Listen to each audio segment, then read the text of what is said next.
네, 여러분 반가워요. 네. 지난주에 공부했던 거 빨리 한번 다시 한번 리마인드 하고 이번 시간 수업 나가도록 하겠습니다.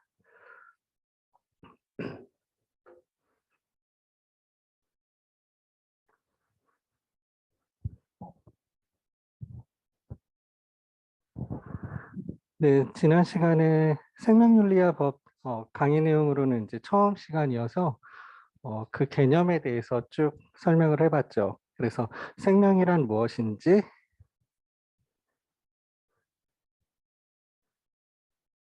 뭐 기독교 관점에서의 생명의 시작이라든지 생명의 끝 잘 봤죠. 그래서 생명은 사람이 태어나서 살아나가고 죽는 게 생명이고, 생명 현상은 이런 삶과 죽음 사이에서 늙어감과 병든 같은 생로병사, 이런 게 이제 생명 현상이죠.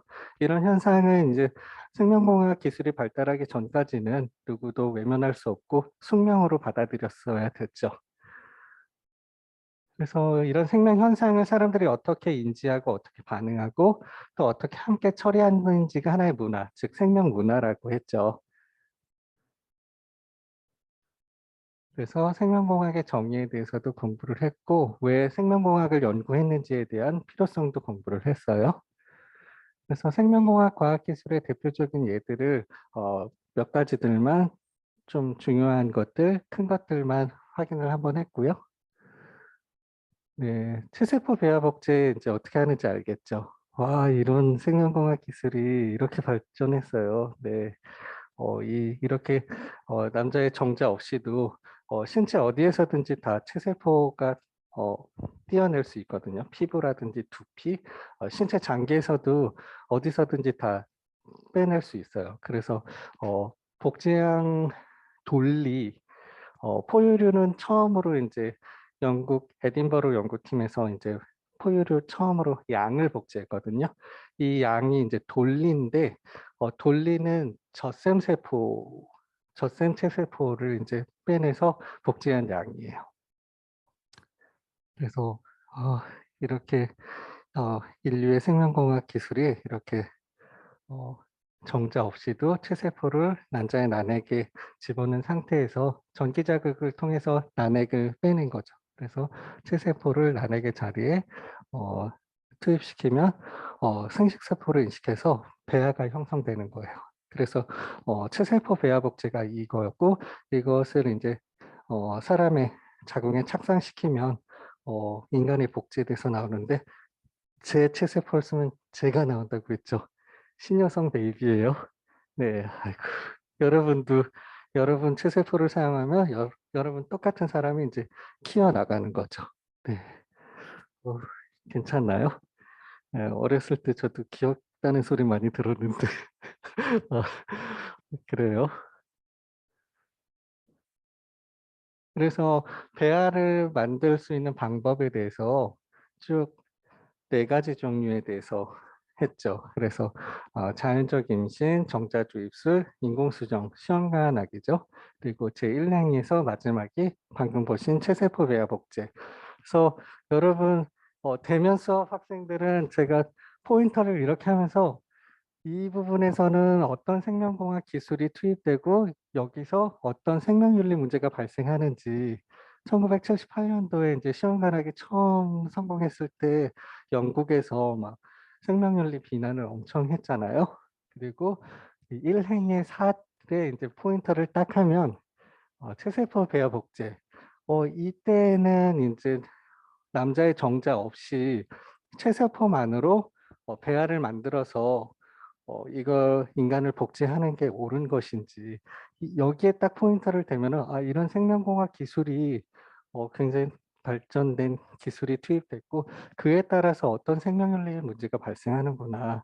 그래서 이 부분에서는 착상전 진단, 이 행위에서 체외 수정에서 착상전 진단에 포인트를 두면 여기서 PCR 검사나 다 가능하다고 했죠. DNA 양을 엄청 증폭시키거든요. 한 서클을 할 때마다 배로 늘어나죠. 그래서 하나 가지고 10사이클만 돌려도 DNA가 1024개가 된다고 했죠. 근데 대체적으로 PCR 검사하려면 35 에서 40번 정도 하거든요. 어 1024 곱하기 35 하면 돼요. 엄청난 거죠. 네. 금액은 여러분도 알 거예요. 저도 PCR 검사해 보니까 코로나 양성 안 받으면 10만 원이더라고요. 그리고 복 양성 가지고 보건소 저는 그때 대선 날이었어요. 그래서 보건소 쉬는 날이잖아요. 그래서 PCR 검사하는 종합병원으로 얼른 뛰어갔는데 다행히 줄이 없더라고요. 한 곳은 가니까 줄이 너무 많은 거예요. 일단 줄도 많은데 뭘 받아야 된대요. 그 종이 그때가 3시 반이었는데 다 떨어져서 다음 배부는 6시 반이에요. 그래서 3 시간 기다렸다 또 줄을 서야 되는 거잖아요. 그래서 '안 되겠다.' 이래서 다시 차를 아무 데나 세워 놨던 거예요. 그 공휴일이니까. 그 대선 휴일이었잖아요. 그래서 아무 데나 세워 놨다가 인제 옆에 가까운 인제 종합병원으로 가 가지고 보니까는 양성 판정 이거 종이 받은 사람은 신속항원 이거 받은 사람은 10,000원이라고 하더라고요. 그래서 계산하고서 보니까는 보면은 본인 부담금, 공단 부담금 막 이렇게 나오잖아요. 병원에 안 가 봐서 모르나요? 병원에 인제 가서 인제 종합병원급이나 가면은 뭐 4천 얼마 계산해도 큰 종이로 영수증 나오죠. 그럼 맨 왼쪽에 보면 공단 부담금 내가 낼 거 얼마, 본인 부담금 내가 낼 거 얼마, 그리고 국민건강보험공단에서 인제 보험 처리되는 거 공단 부담금 이렇게 나오죠. 그래서 얼마 이렇게 나와요. 그래서 여러분도 감기 걸려서 인제 이비인후과나 내과 뭐 요렇게 방문해서 결제하시면 요렇게 조그만 영수증 말고 보험사에 지급할 용으로 영수증 뽑아 주세요 하면 큰 걸로 뽑아 주거든요. 그럼 그때 보면은 본인 부담금, 공단 부담금 있는데 50% 씩 내죠. 그래서 내가 한 3,500원 내면 공단에서 3,500 원에서 한 많으면 5,000원 정도 이상 인제 부담해서 너무 좋죠. 공단에서 반 대주니까. 아니면은 다 내가 내야 되는 거예요, 만 얼마. 그래서 PCR 검사도 보니까는 거기서는 전체 금액은 10만 원인데 인제 본인 부담금은 만 원이더라고요. 그래서 '아 비싸다.' 그게 또 같이 살아도 주민등록 등본상에 같이 돼 있지 않으면은 검사 못 해 준다고 하더라고요. 그래서 '아 어떡하나.' 하는데 10만 원 내라는 답밖에 안 하더라고요. 네. 그래서 너무 복잡하지 않아요? 그전에는 PCR 그냥 보건소 가면 다 해 줬는데 너무 많이들 인제 PCR 검사 웬만하면 그냥 '한 번 해 볼까?' 하고서는 그냥 다 PCR 검사를 하니까. 근데 PCR 검사 하나 검사당 그렇게 비용이 나와요. 그리고 백신 같은 경우에 인제 여러분 1 차, 2차 여러분 맞았어요? 1 차, 2 차에 맞게 되는데 인제 어 병원에서 인제 의원에서도 인제 백신 맞춰 주잖아요. 손님 환자 한 명당 19,000 원을 받아요, 병원에서. 곱하기 100 하면 얼마죠? 19,000 190만 원이에요? 하루에? 주사만 놔 주고 진료 안 보고? 그래서 저희 병원 동네에 의원이 있는데 그분은 어 되게 돈을 버시려 하시는 분인지 아니신지 막 모를 정도로 1-2층 건물이 인제 본인 건물인가 봐요. 1 층은 내과고 2 층은 정형외과인데 인제 부부가 하세요. 근데 진료를 보면 막 다른 데는 막 뭐 3 분, 5 분도 안 보잖아요. 거기는 막 20 분씩 막 진료하시고 뭐 자기 막 사담 얘기도 하시고 막 이래요. 그래서 '아 빨리 해 주시지.' 하는 경우도 있는데 이래서 병원이 될까? 그래서 되게 뭐 유유자적하신 이런 분이었는데 코로나 백신 접종 이후로는 와 여기 병원에 청소하시는 분까지 막 안내하게 하세요. 그래서 '이거 어떻게 된 거야?' 막 이 백신 맞으려면 막 수십 명씩 막 몰려 있고 '이런 환 풍경은 처음인데?' 하고 보니까 하루에 한 명 그 병원이 수가가 19,000 원. 와 돈 생각 안 하시는 분인 줄 알았더니 엄청 생각하시게 됐네 이거. 그거 곱하기 해서 12 하면은 거의 뭐 억대죠. 네. 주사만 해도. 그리고 어 신속 항원 검사는 55,000 원씩 병원으로. 수익이 가거든요. 그런데 신속항원도 엄청 많이 하죠. 인제 보건소에서도 안 하고 병원에서도 그래서 그 줄을 보고서 '와 씨 돈.' 네. 엄청나죠. 100 명이 뭐예요? 제가 그거 한데도 줄 서 있는 것만 100명 되는 것 같던데. 그리고 또 오후에 종이 다시 나눠 준다고 하니까 55,000원 곱하기 100만 잡아도 얼마죠? 한 달에 1-2억 정도 버는 것 같아요.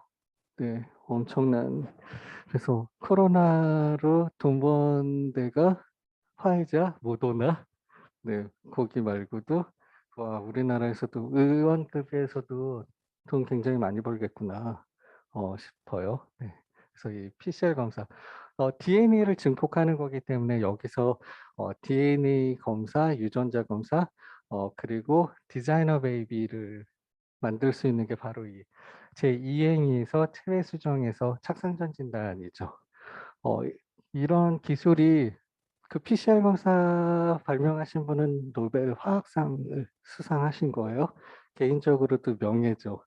와 PCR 지금 전 세계적으로 PCR 하는데 그거당 얼마씩만 받아도 그냥 그분은 뭐 인제 뭐 쉬셔도 되죠.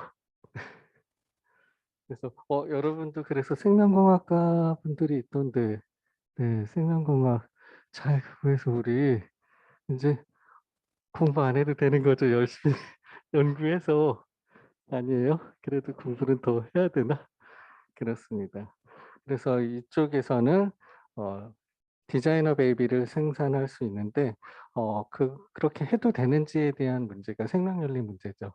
그래서 산전 진단에서도 산전 진단 이제 되게 어 배아 단계, 배아도 초기 배아 단계에 인제 검사하는 게 정확하다고 하는데 '그렇게 진단해도 되는 것인가?'라는 질문을 하는 게 바로 생명윤리적인 문제예요. 그리고 이 선별행위 그리고 사행위에서 이제 임신을 계속할지 중절할지 여부 같은 경우도 네 어떨 때 중절을 해야 되죠? 다운 증후군은 어 뭐 임신 중절 사유가 원래 아니었거든요. 어 낙태 규정이 있었을 때도 보자보건법상에서 특별한 규정이 있는 경우에 24주 이내에는 인공임신 중절을 허용을 했는데 이제 성폭행에 의한 임신이라든지 부모가 특정 유전 질환을 가지고 있는 경우 근데 그 법도 좀 보자보건법도 좀 그랬던 게 부모가 그런 유전 질환이 있으면 태아는 어떤지 검사 안 해도 임신 중절 사유였던 거예요. 근데 지금 오늘날과 같이 그 모자보건법이 처음 제정이 됐던 게 1973 년이에요. 그러니까 역사를 보면은 1953 년도에 낙태 뭐 40주 내내 어느 주차가 되든지 낙태를 하면 안 되는 게 우리 입법이었어요. 1953 년도의 형법 269 조, 270조 이하의 인제 낙태죄 규정이 있었고 전부 다 규정하다 보니까 그때 인제 60 년대 전후에 인제 많이들 사망을 하고 인제 어 출산을 많이 했죠.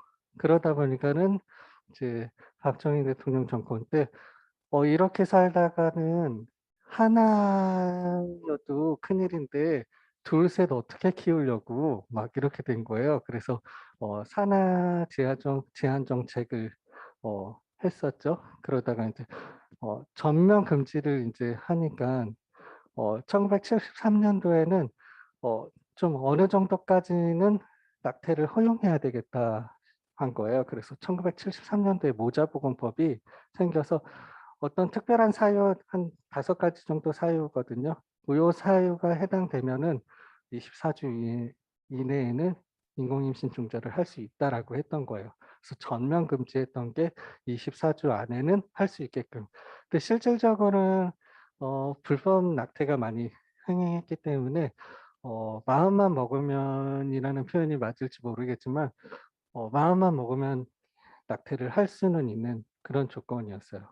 걸리면 산부인과 의사는 면허 취소라든지 자격 정지 6 개월 정도만 받아도 의사분들이 이렇게 형사 실형 선고 받는 것보다 더 무서워하는 게 자격정지예요. 면허 자격정지. 3 개월에서 6 개월 받으면 강남에서 뭐 안과나 뭐 의원을 이렇게 개설하신 분들은 한 달 아마 문 닫으면 1 억에서 2억 정도 손실을 본다고 해요. 이 기기 렌탈비라든지 직원비는 계속 나가잖아요, 해고하지 않는 이상은. 그래서 아예 3 개월이면 6 개월이면 진짜 사형 선고인 거죠. 그래서 3 개월이나 6 개월 자격정지를 받으면 아예 폐업 신고를 해요. 어 버텨나갈 수가 없으니까 뭐 한두 달 정도는 뭐 대출 받아서 돈 뭐 어떻게 1-2억 정도는 그래도 의사니까 대출이 잘 되니까 어 하다가 3 개월 이상이면은 그도 못 하거든요. 그래서 아예 폐업 신고를 하게 되는 거죠. 그래서 어 우리 모자보건법에서도 어 태아가 태아도 아니죠. 부모가 유전 질환이 있으면 인공임신 중절 사유였는데 음 '임신 중절하는 게 맞나?'라는 생각이 제가 들어요. 근데 쉽게 결정하지는 못하겠더라고요. 예를 들어서 산전 진단해서 소아마비가 있는 거를 알게 되면 낳아야 될까요? 근데 저도 보니까는 어 저희 아이 인제 동화책 읽어 주다 보니까 스티븐 호킹 박사 인제 루게릭 병이잖아요. 와, 그 엄청난 분이신데 어 그렇게 "수아마비 있다." 뭐 이렇게 해서 임신 중절하면은 와, 우리 인류 역사에 우주 역사에 그냥 지금 아직도 캄캄하게 헤매고 있지 않을까 하는 그런 생각이 들더라고요. 그래서 그런 사유가 있다면 근데 현실적으로 저도 아이가 인제 초등학교 2 학년이거든요. 어 저런 상황에서 '생명 우선해서 키울 수 있을까?' 되게 '힘들 것 같다.'라는 생각은 들어요. 정상적인 아이를 키우는 것도 쉽지 않거든요. 그래서 아이 진짜 신생아일 때 가장 손이 많이 가죠. 여러분도 다 그랬어요. 부모님들이 정말 제가 막 그래서 아직 초등학생인데도 화장실인데 아빠를 불러요. 그래서 "왜?" 해서 그냥 "닦아 줘." 이러 "아이 그건 너가 해야 되는 거 아니지?" 이러는데 막 실랑이를 하다가 인제 닦아 줄 때도 있는데 닦아 줄 때 인제 '하루에 몇 번을 닦아 줘야 되는 거야?' 네. 이런 생각이 들어요. 그래서 여러분들도 다 부모님들이 그런 과정을 겪어서 이렇게 멋진 우리 카톨릭 대학에 합격해서 여기에 앉아 있네요. 그래요. 그래서 어 임신 중절을 그런 사유로 인해서 하는 것이 맞는지 그런 것들을 생각하는 게 인제 생명윤리적인 문제인 거죠. 그래서 어느 정도까지는 임신 중절을 해야 되는 건지 어느 정도는 허용하면 안 되는지 하는 거예요. 이 부분에서도 인제 사행위에서 인제 체외 수정 사행위 쪽으로 왔는데 어 인간의 대리모 이식을 하면은 똑같은 아이가 인제 체세포 공여자가 태어나게 되는 건데 그렇게 해도 되는 것인지 인간 복제예요.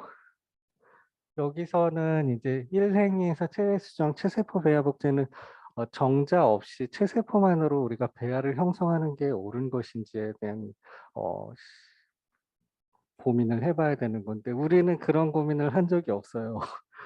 이런 고민 없이 영국 다음으로 세계에서 두 번째로 "체세포 배아 복제하자."라고 법안이 통과돼서 고민 없이 그냥 연구를 시작하게 됐어요. 1990 년대 중반부터 쭉 연구를 했죠.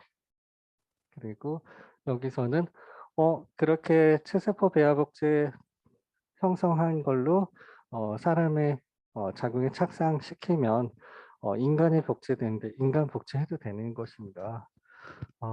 지금 막 고등학생들 대학교 1-2 학년 뭐 대학생들 다 물어보면 막 90%는 90% 이상은 "아우 어떻게 그럴 수 있어요. 안 돼요. 안 됩니다."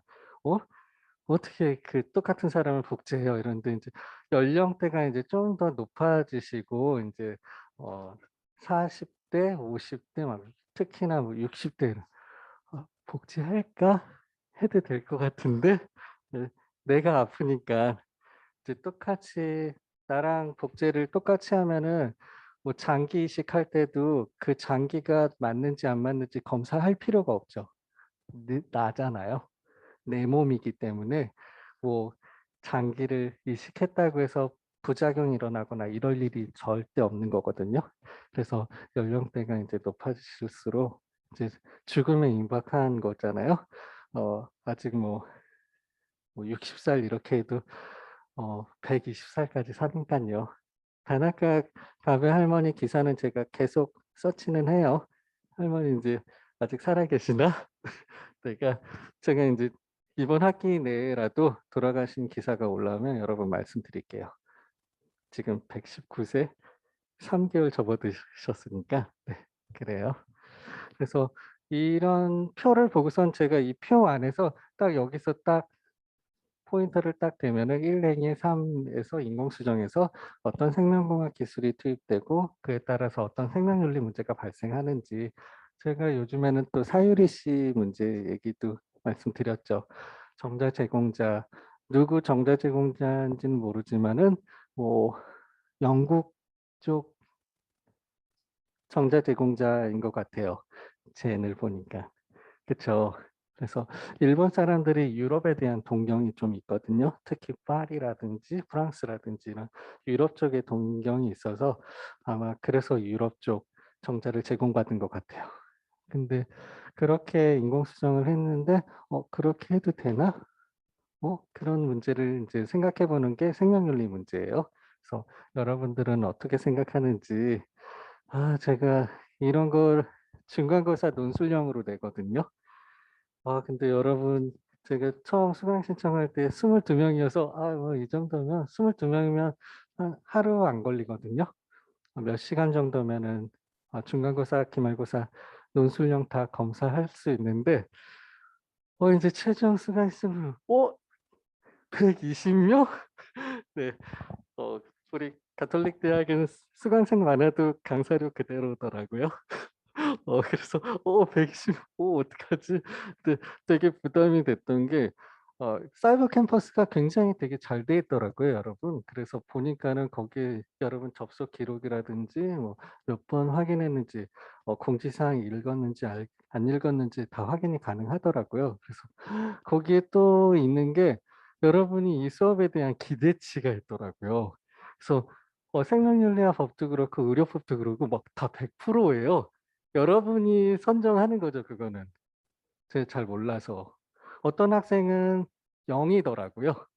그래서 제가 인제 처음 보니까 학생들이 기대치가 어떤가 하는데 막 다 100% 100% 100% 이렇게 해요.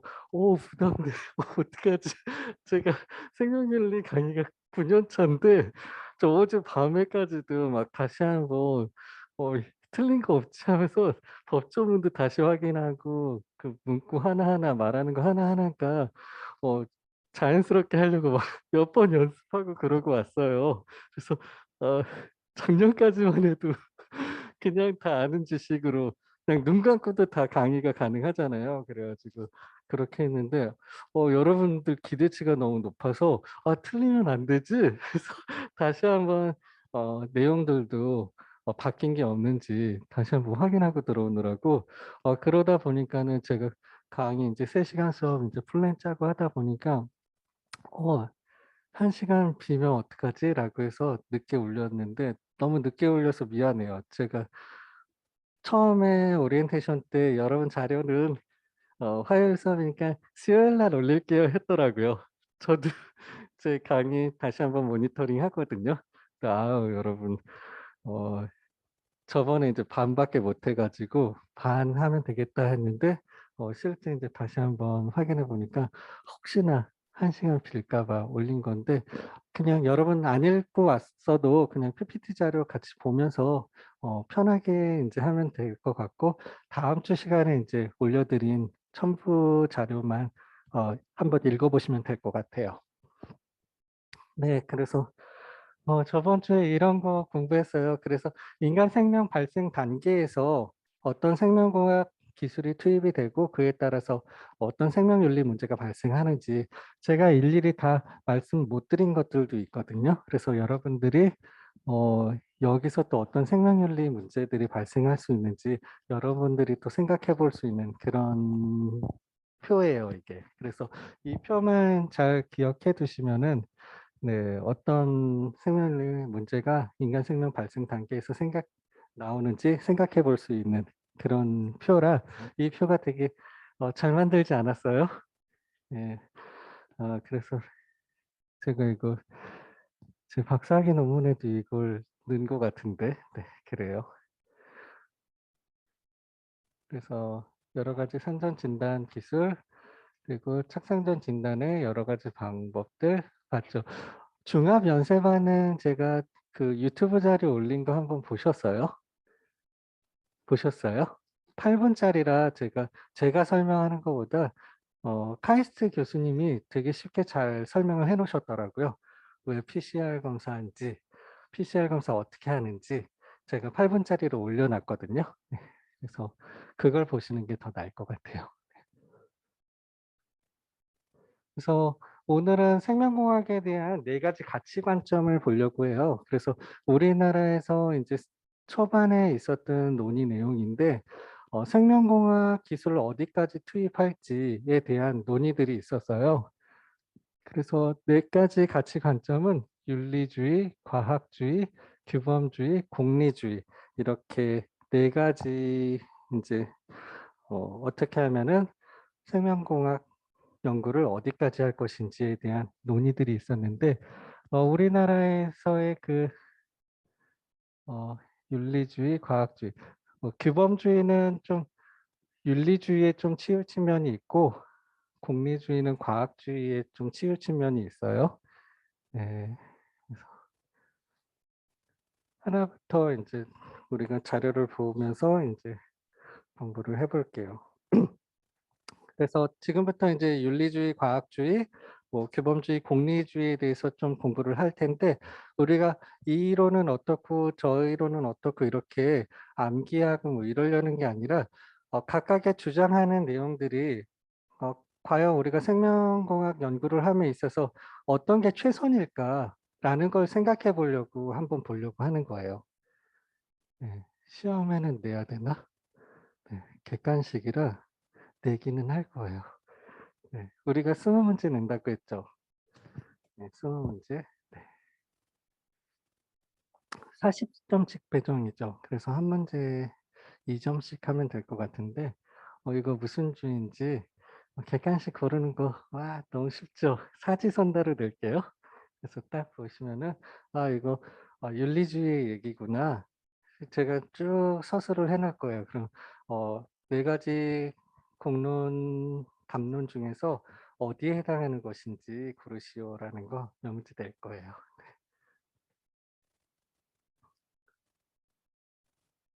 객관식이 낫죠, 여러분? 네. 그래서 빨리 체크하고 뭐 점수도 궁금하면 제가 다 알려 드릴게요. 네. 그래서 처음으로 보실 게 인제 윤리주의예요. 윤리주의는 생명공학의 위험성을 가장 강력히 통제하는 게 인제 윤리주의고 여기서 말하는 윤리주의는 인간의 몸을 형이상학적으로나 종교적으로 윤리화한 모든 관점을 윤리주의다라고 이야기를 하는 거고요. 네. 그래서 여기서 말씀드릴 거는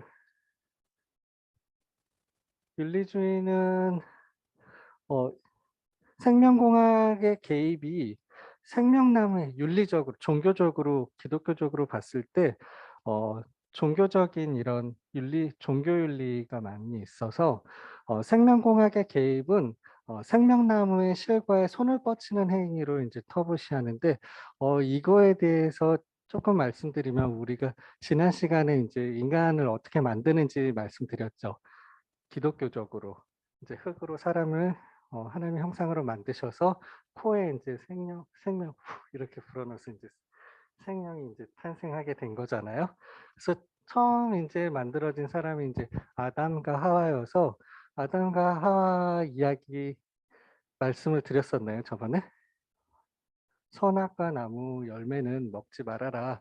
아마 기독교가 아닌 학생들도 알 거예요. 그래서 에덴 동산에서 자유롭게 뛰어놀고 살고 있는데 어 다른 거는 다 먹어도 선악을 알게 하는 저 나무는 먹지 말라 했는데 인제 뱀의 꼬임을 받아서 인제 어 하와가 먹고 인제 하나 더 따와서 아담도 주고 예 그래서 인제 부끄러움을 인제 알게 된 거잖아요. 그래서 뭐 가릴 때도 가리고 너는 뭐 하고 있는 거니?" 또 이렇게 된 거죠. 그래서 아 선악을 알게 하는 나무를 열매를 먹으면 죽인다고 하셨는데 죽이지는 않으셨어요. 그래서 창세기 3장 22 절에서 24절 말씀을 언급을 해야 돼서 여호와 하나님이 이르시되 보라 이 사람이 선악을 아는 일에 그의 손을 들어 생명나무 열매도 따먹고 영생할까 하노라. 이렇게 걱정을 하신 거죠. 그래서 여호와 하나님이 에덴 동산에서 그를 내보내셨죠. 아담과 하와를 내보내시면서 그 근원이 된 땅, 흙으로부터 왔으니까 그 땅을 갈게 하시니라. 그래서 남자는 인제 땅을 갈고 열심히 땀을 흘리고 일해야지 먹고 살게 하시고 여자는 인제 출산의 고통을 주시게 된 거죠. 그러시면서 인제 마지막으로 하신 말씀이 이같이 하나님이 그 사람을 쫓아내시고 에덴 동산 동쪽에 그룹 천사를 두고 그리고 두루 도는 불칼을 두어서 생명나무 길은 가는 걸 지키게 하시니라라고 되어 있어요. 그래서 그룹 천사와 회전 칼이거든요. 불칼. 그래서 그 길 못 가게 막아 놓으셨는데 기독교적으로는 생명공학 연구해서 개입하는 게 생명나무 열매를 따먹으려고 인간들이 하는 거다라고 하니 기독교적으로는 하면 안 되는 거죠. 절대 하면 안 되는 거죠. 우리가 선악과 나무 따먹고 또 영생하려고 생명나무를 떼 하려는 거잖아요. 근데 이렇게 막아 놓으신 거를 그룹 천사를 두시고 회전 불칼을 둬서 그 길을 막아 놨는데 우리가 생명공학 연구를 통해서 생명나무의 열매까지 따먹으려고 하는 요렇게 생각하는 게 이제 기독교적으로 어 터부시한 거죠. 그래서 그렇게 생각하니까 생명과학 기술 인제 앞에서 보신 것 같이 엄청나죠, 생명과학 기술이. 와 어떻게 인간 복제까지도 할 수 있는 그런 단계에 왔어요. 와 엄청나죠. 어떻게 그럴 수 있지? 그래서 이렇게 발달되어 있는 이 생명과학 기술을 실제 사용하는 거에는 재갈을 물리는 작용이 이 윤리주의예요. 그래서 이 윤리주의는 특히나 가톨릭에서 많이 이쪽으로 주장을 하죠. 그래서 웬만하면 다 금지예요, 윤리주의는. 배아 연구도 안 되죠. 인간 복제도 안 되지. 안락사나 낙태 다 안 돼요. 그리고 허용할 수 있는 거는 제한된 범위 내에서 인공수정, 시험관하기 정도까지만 허용하고 가톨릭에서도 시험관하기까지는 제가 알기로도 허용하는 걸로 알고 있거든요. 나머진 다 안 되죠. 원래 낙태도 안 돼요. 네. 그래서 아 저도 박사학위 논문이 이거였어요, 낙태. 이게 엄청 문제죠. 우리나라뿐만이 아니라 다른 나라들도 문제고 어 미국 같은 경우에도 연방 법원에서 결정이 났다 하더라도 분쟁은 계속 남아 있죠. 우리나라도 낙태죄 규정이 효력을 상실했더라도 "낙태 안 되지."라고 주장할 수가 있고 예 어느 나라든지 제일 사회적으로 큰 문제 중에 하나인 이슈가 쟁점이 낙태인 것 같아서 제가 박사학위 논문을 썼어요. 네 그래서 아 힘들더라고요. 낙태는 너무 많은 논문들이 있어서 연도별로 논문들을 다 읽고 확인하고 해야 돼서 없어도 문제긴 한데 너무 많아도 문제긴 해요. 그래서 나중에 여러분이 뭐 석사나 박사 진학하시면 너무 보편적인 걸 하시면 연구 기간이 길어질 거예요. 그렇다고 너무 희소한 걸 하면은 박사 논문의 거의 5% 정도밖에 제 이야기를 못 넣거든요. 10% 정도도 못 넣을 거예요.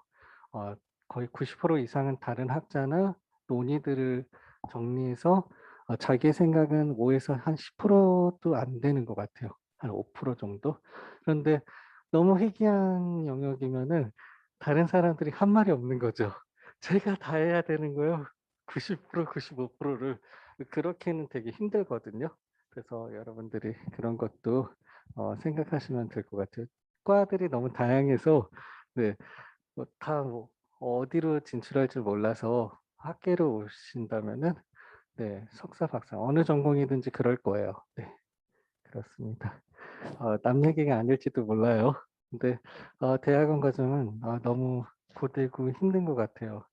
대학생 생활도 고등학교랑 틀리잖아요. 다 내가 수강 신청하고 내가 듣고 싶은 거 듣고 하는데 대학원은 더 하죠. 그마저도 자유예요. 네. 거의 박사는 한 3 과목 정도밖에 못 들어요.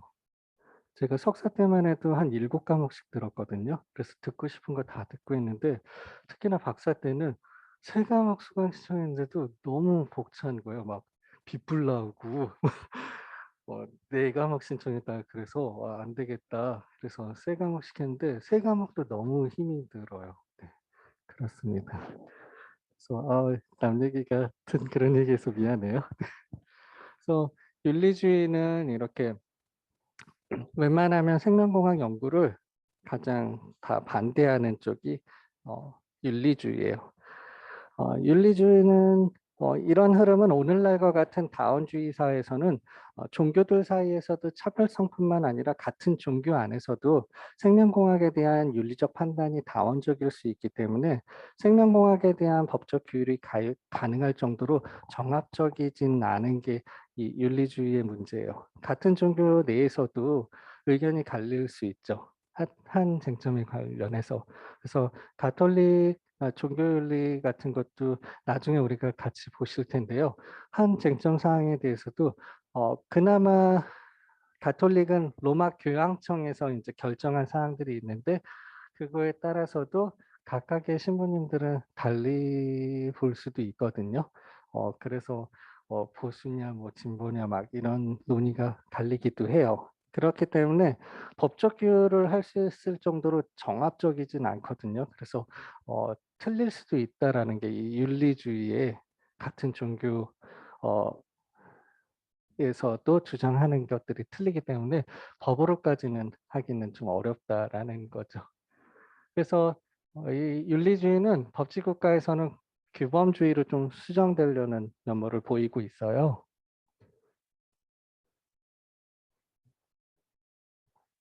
그다음으로는 인제 과학주의예요. 과학주의는 생명공학의 연구를 가장 많이 지원하려고 하는 거죠. 윤리주의하고는 가장 정반대의 위치에 있어서 생명공학에 가장 많은 자유를 부여하려고 하는 게 과학주의예요.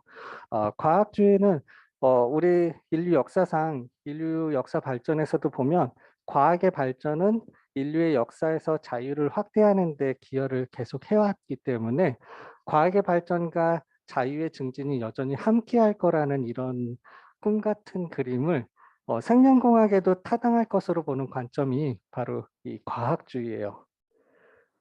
근데 과학의 발전이 자유의 증진 함께 간다는 게 오늘날에는 좀 안 맞기도 하고 위험성이 그만큼 많이 따르기 때문에 쪼끔 문제가 발생하게 되는 거죠. 그래서 생명과학 기술 이 과학주의는 생명과학 기술 그 연구하는 그 자유 그 자체가 목적이에요. 그래서 과학주의는 인제 과학자라든지 의학자들 이런 사람들일 텐데 그거를 연구하고 싶은 탐구하고 싶은 열망, 갈망 이런 자유를 누리는 것 자체가 이 과학주의자들의 목적인 거죠. 그런 주장을 하는 근거가 "과학과 학문의 자유는 헌법상 특별한 보호를 받고 있다."라고 주장을 하는 거예요. 그래서 우리 헌법 제22조 제1항이 "모든 국민은 학문과 예술의 자유를 가진다." 학문의 자유를 가진다는 게 기본권인 거죠. 그래서 내가 연구하고 싶은 거 마음껏 자유롭게 연구하고 싶은 게 이 과학주의자들의 주장인 거고 어 법률에 어떤 법률이든지 다 국회 통과해서 국회 상임위원회에서 통과해서 법으로 제정된 거잖아요.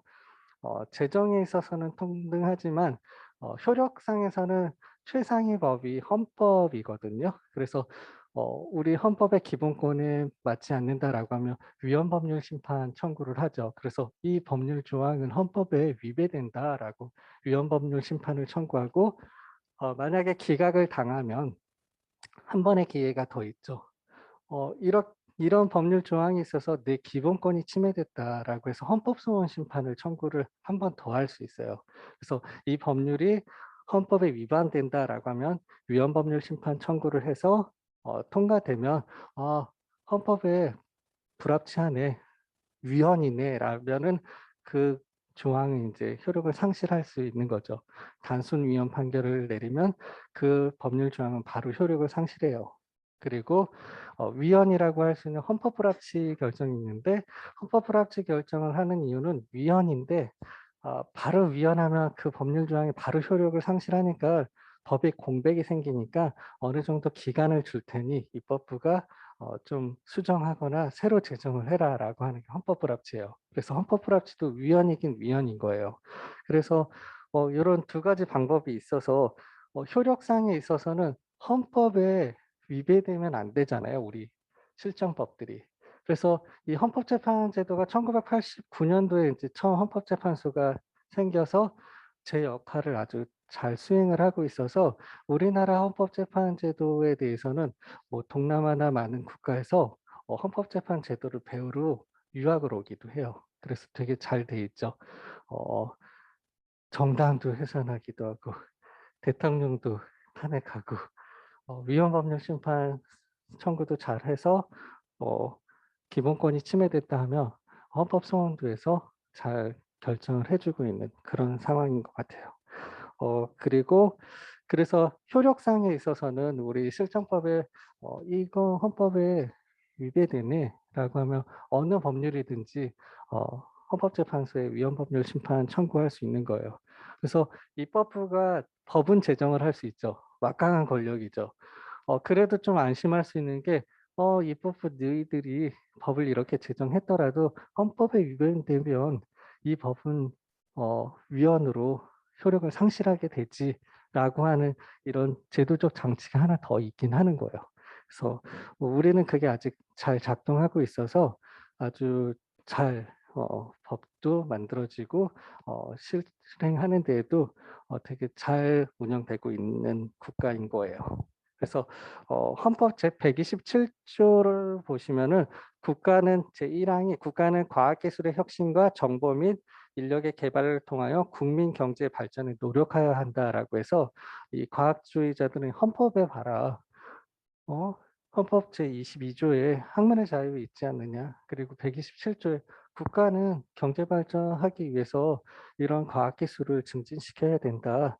그러니까 이러한 관점에서는 생명공학의 폐해가 역사적으로 반증되지 않는 한 생명공학은 법적으로 통제되어서는 안 된다는 입장이에요. 그래서 우리 "자유롭게 연구하고 싶어."라고 하는 데가 과학주의예요. 그래서 여러분들 지금 제가 윤리주의서부터 과학주의, 앞으로 규범주의, 공리주의 이렇게 얘기를 하는데 저도 어느 입장에 딱 서기가 어렵더라고요. 윤리주의에서 또 하는 말도 어느 면에서는 타당하고 과학주의도 저는 처음에는 윤리주의적, 종교주의적 입장이 아니냐 이렇게 그쪽에 많이 섰거든요.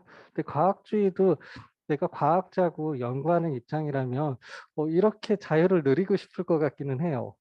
네, 학문의 자유를. 다른 의도는 없는 거잖아요.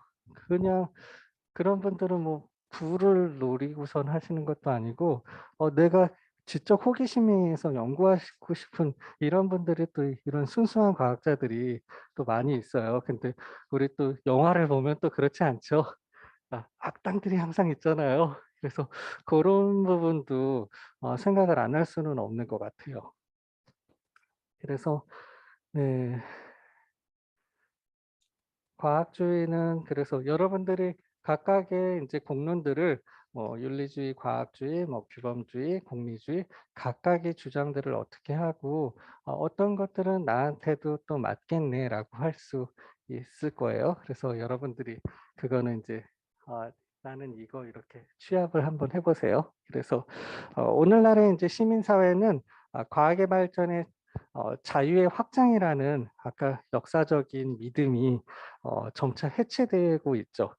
생명공학의 위험성에 대한 인식이 점점 더해가고 있고 특히나 영화 같은 데 보면 와 저런 생명공학 기술 영화들도 되게 진화하는 것 같아요. 막 예전에는 인간만 복제했는데 지금은 아마 그 정신까지는 아마 똑같이 복제하지는 못하는 걸로 알고 있거든요. 근데 키아누 리브스 나오는 뭐 영화가 또 새로 나왔더라고요. 생명 공학 기술을 통해서 인간 복제하는데 사람의 이제 생각까지도 복제하는 그런 영화가 어 한 3년 전에 나왔던 것 같아요.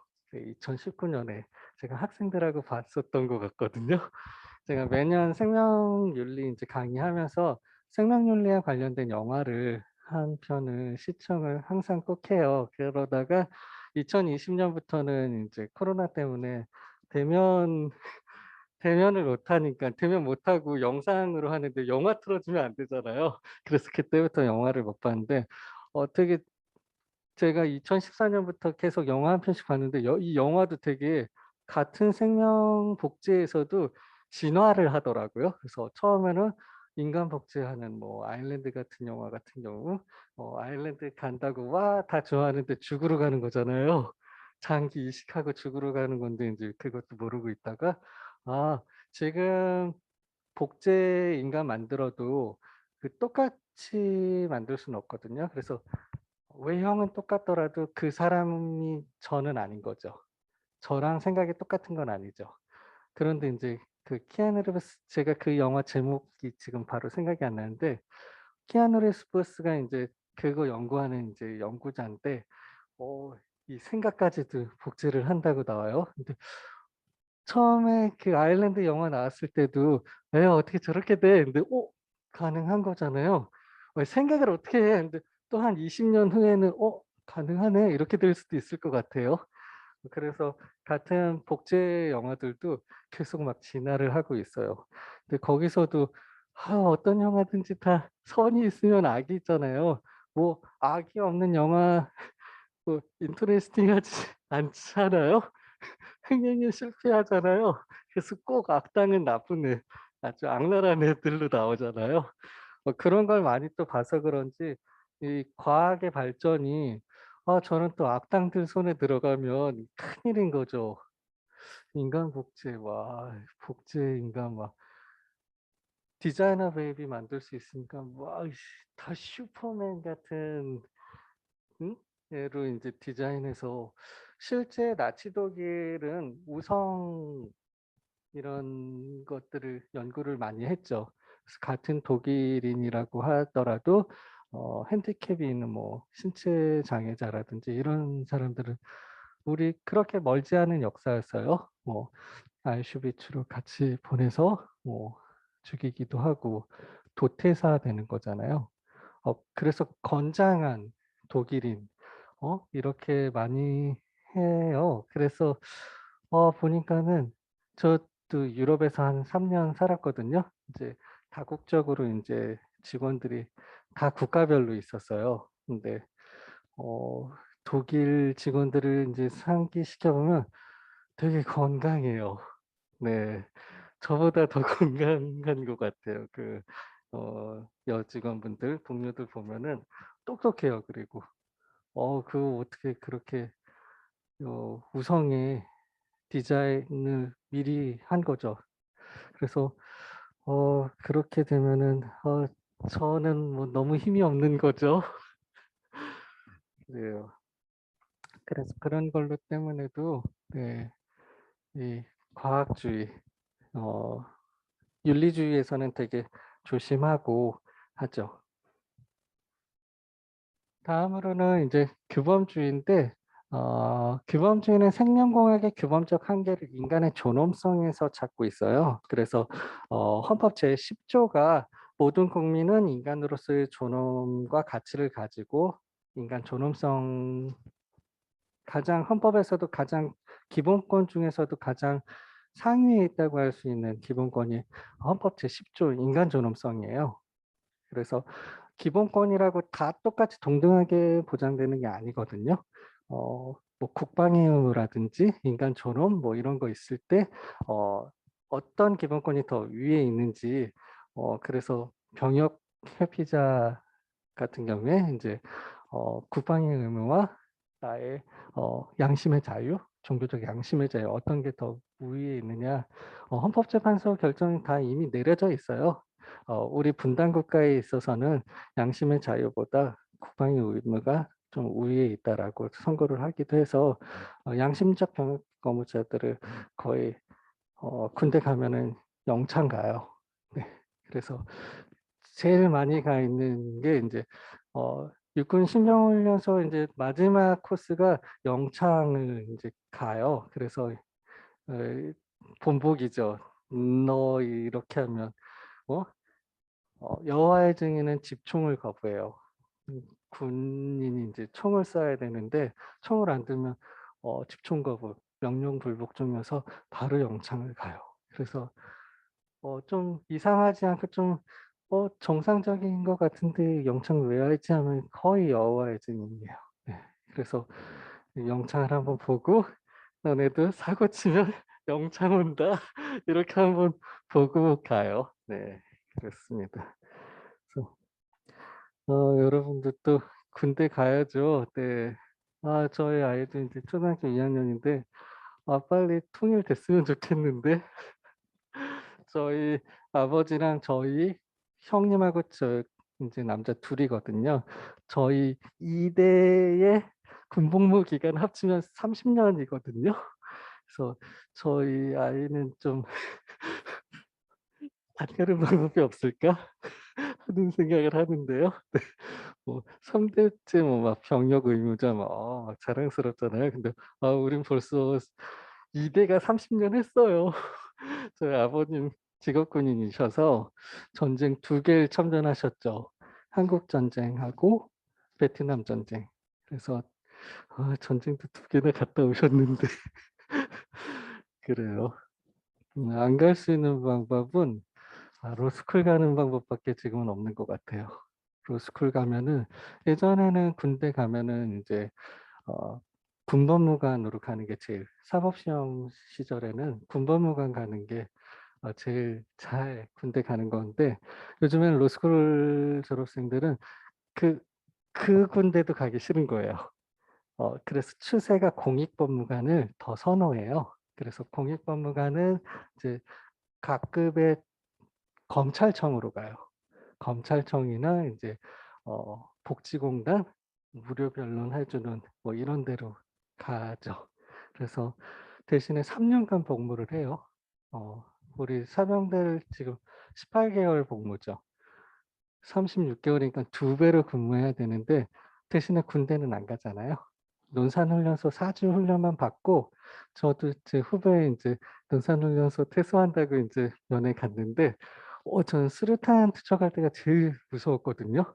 저 때는 인제 군복무 기간이 26 개월이어서 저희는 6주 훈련을 받았는데 마지막에 수류탄 투척하는데 저 왼손잡이에요.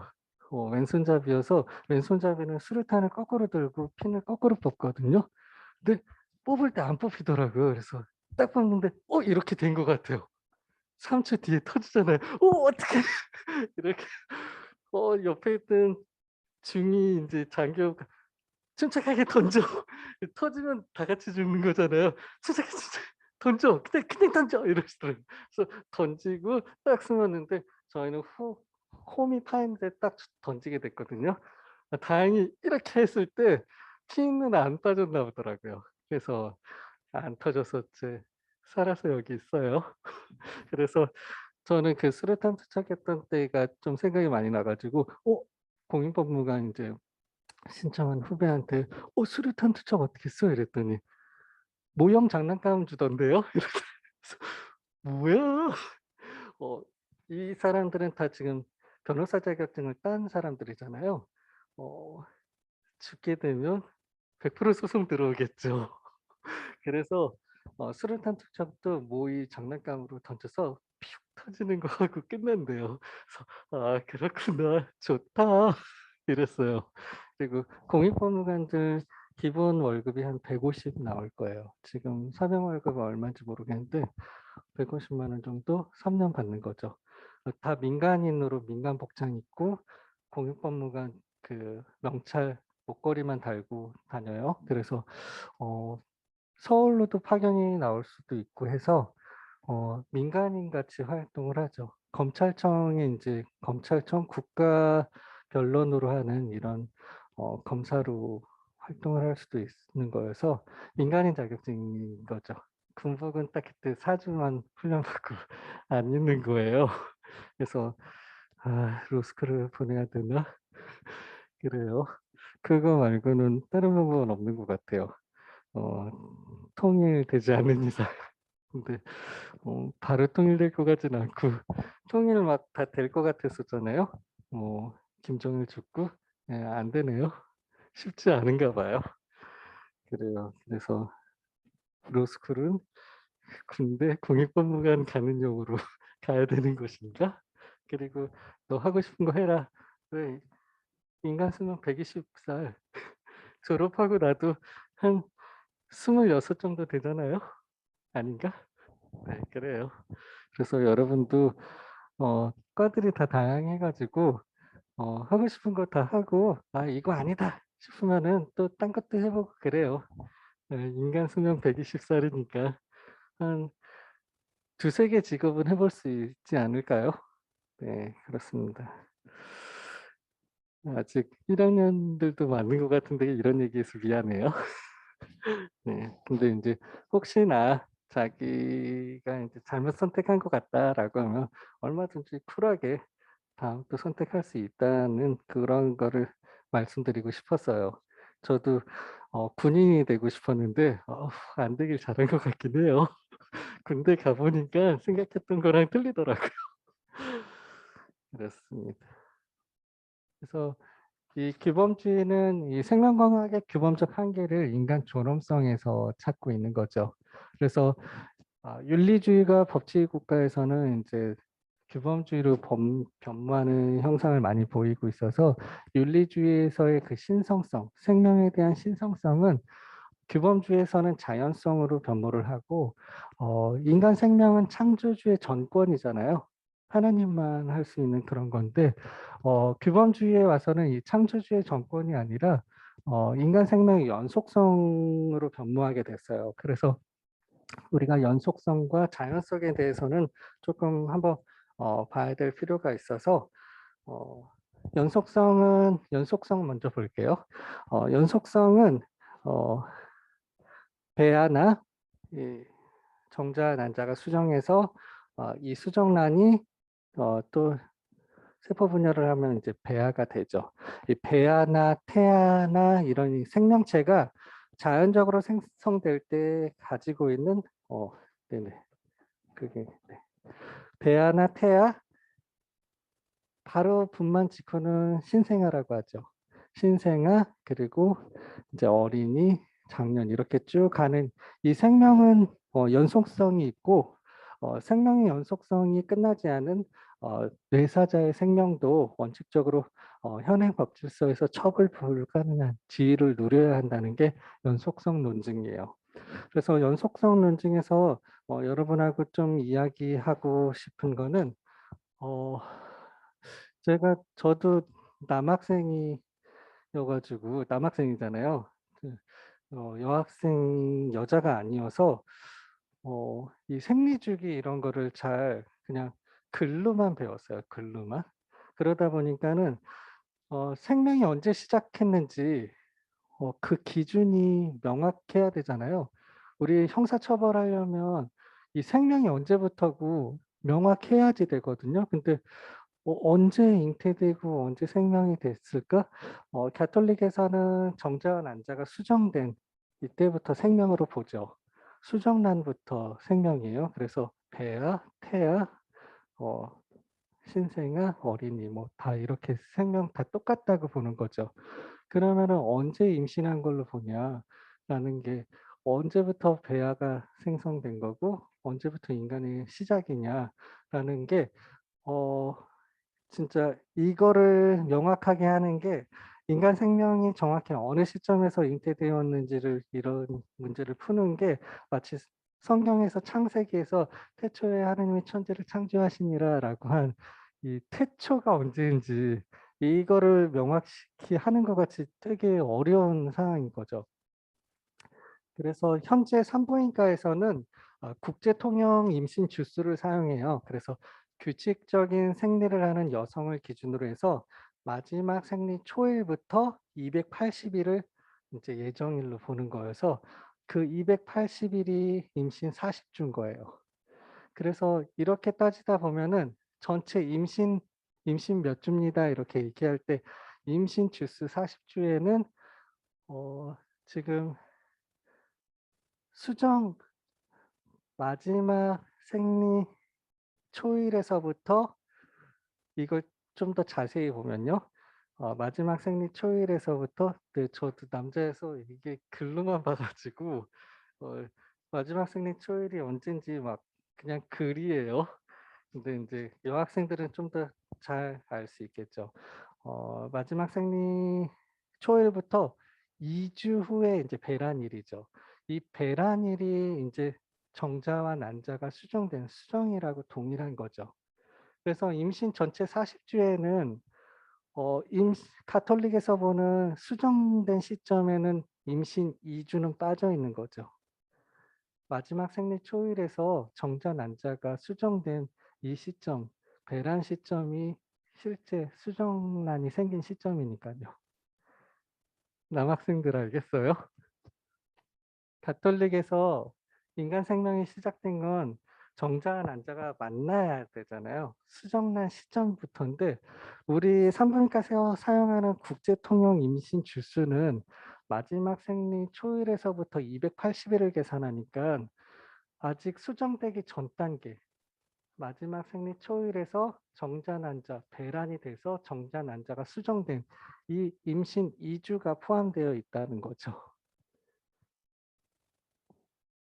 여러분 알겠어요? 네. 그리고 법적으로 보면은 어 자궁에 착상했을 때부터 태아로 보거든요. 수정이 돼서 2주 후에 자궁에 착상해요.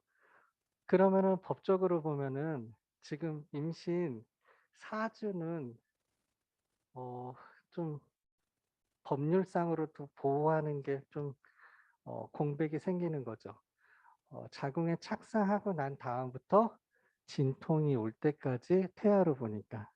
그래서 여러분 그 기간 알겠어요? 전체 40 주에서 어 임신 2 주가 공백이 비는 거.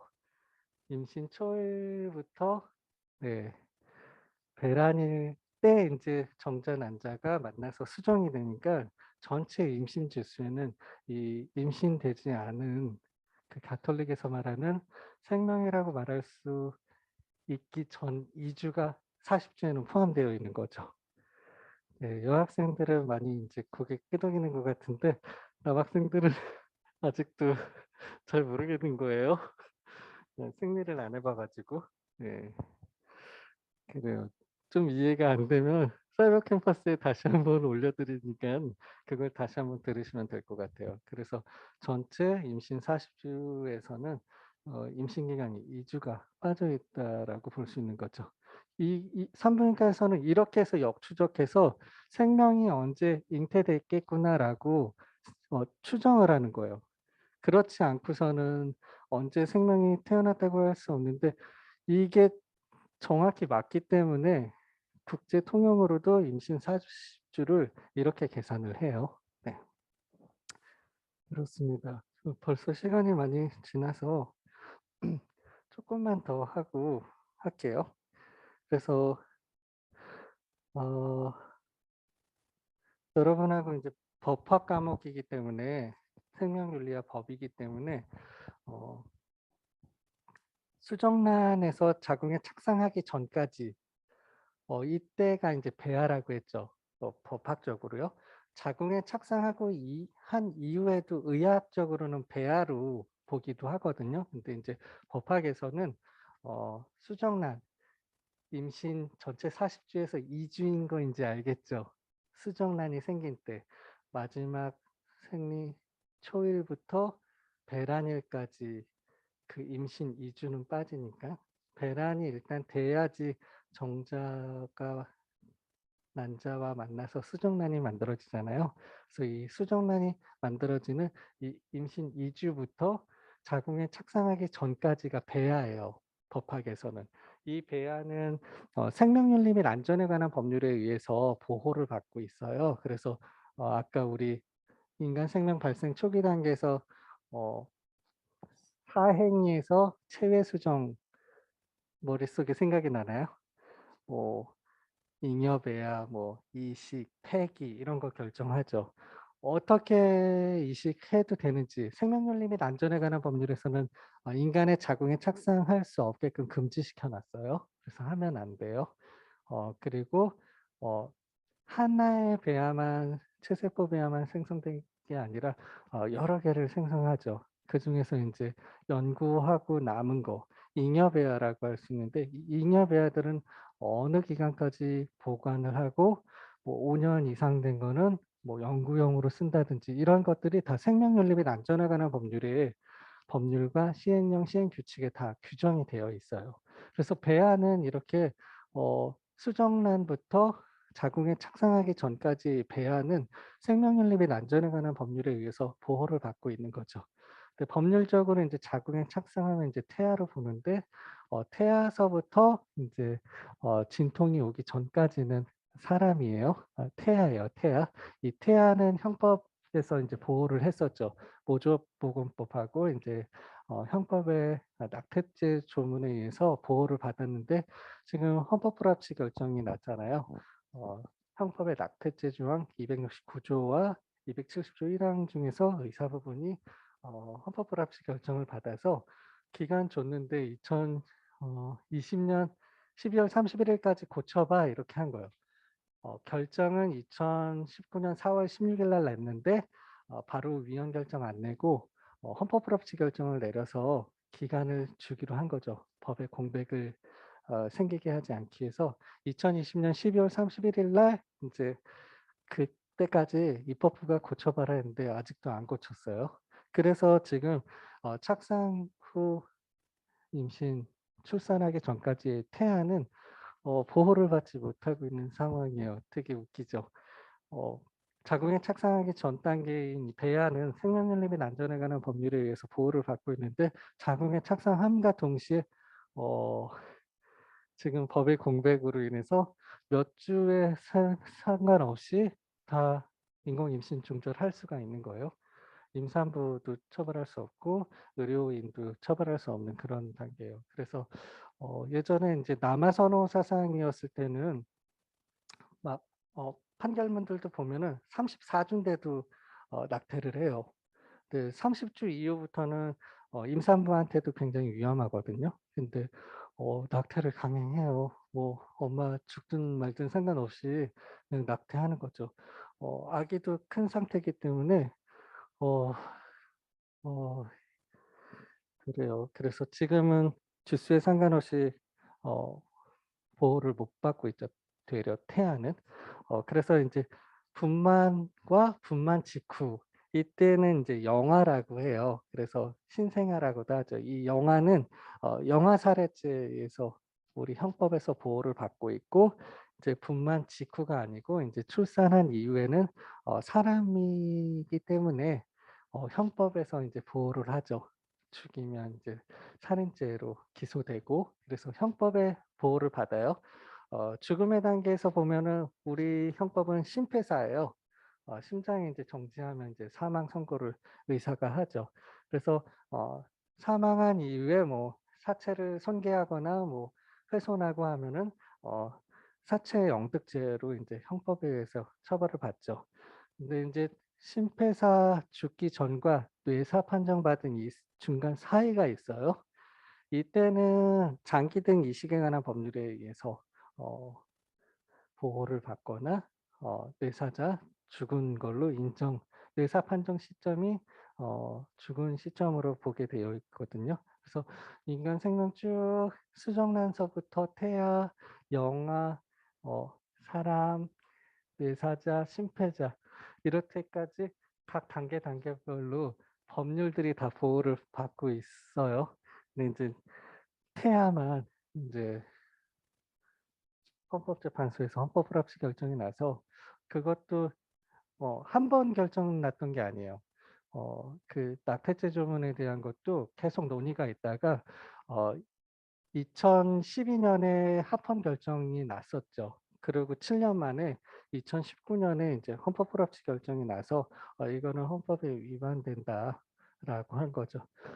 그런 이유가 인제 임신 후반기에 가면은, 지금 옛날에나 우리가 법 처음 만들고 했었을 때나 남아 선호 사상이지, 지금은 여자아이들 더 선호하죠. 저희 처갓집 쪽도 다 아들이에요, 어떻게 된 게. 처형네 아들 둘, 저희도 아들, 그리고 처남네도 아들. 이제 처남네가 인제 둘째. "아 아들인가 딸인가." 다 아들 맛이잖아요. 그래서 "딸." 이랬는데 딸이 났어요. 그래서 얘는 다 남자인데 다 얘만 딸이잖아요. 그래서 다 막 너무 신기해한 거죠. 그래서 공주가 됐어요. 그래서 다 자기는 다 예뻐해야 되는 거예요. 그래서 자기가 뭐 해 하는데 안 하면 인제 삐지죠. 화를 내고 그렇더라고요. 그런 거 같이 요즘에는 다 남자보다 여자아이들을 선호하는 것 같아요.